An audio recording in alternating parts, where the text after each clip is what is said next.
เปียกค้างฝุ่นบนล้อเกวียนยังติดตามทางแววตาแม่ยิ้มตอนยืนคันน้ำบ้านไม้เก่าโจยังอุ่นทุกครั้งตอนเด็กเป็นพี่น้องกันเลือดเดียวกันเสียงคนเรียกกันดังลอดโรแพงชื่อเดิมในปากที่ไม่เคยจางสยามของเรายังยืนกลางทางยิ่งลมพัดแรงยิ่งใจไม่ไกลรากที่ฝังไว้พาเราเดินต่อไปสยามไทยใหญ่เรียกชื่อเราใจไว้สยามไทยน้อยเลือดเราไม่เคยหายสยามไทยน้อยยืนตรงแม้ทางไกลสยามไทยใหญ่สยามไทยน้อย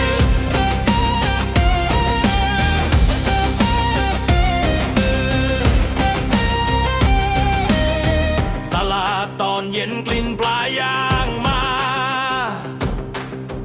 ผ้าสิ้นพริ้วเบาอากบนชายคาผู้เฒ่าเล่านิทานข้างถ้วยชาอุ่นคำเก่าในลมพี่น้องกันเลยมือที่กลางงานแต่ยังแบ่งปันข่าวคำสุดท้ายให้คนผ่านทางแม้วันจะหนักแค่ไหนทุกคราวเรายังจับมือไม่ปล่อยกันยาวยิ่งคืนมืดมนยิ่งเห็นแสงในใจเสียงพ่อแม่ไกลยังบอกเราอยู่ไม่หายสยามไทยใหญ่เนื้อเลือดพี่น้องกัน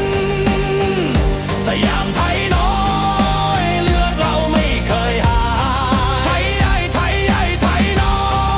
ยเราเป็นพี่น้องกันสยามไทยใหญ่สยามไทยน้อย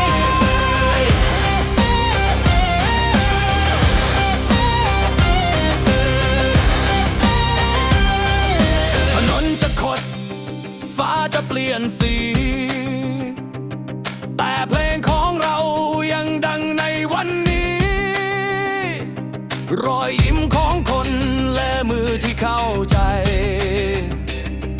ต่อให้โลกหมุนไปเรายังเป็น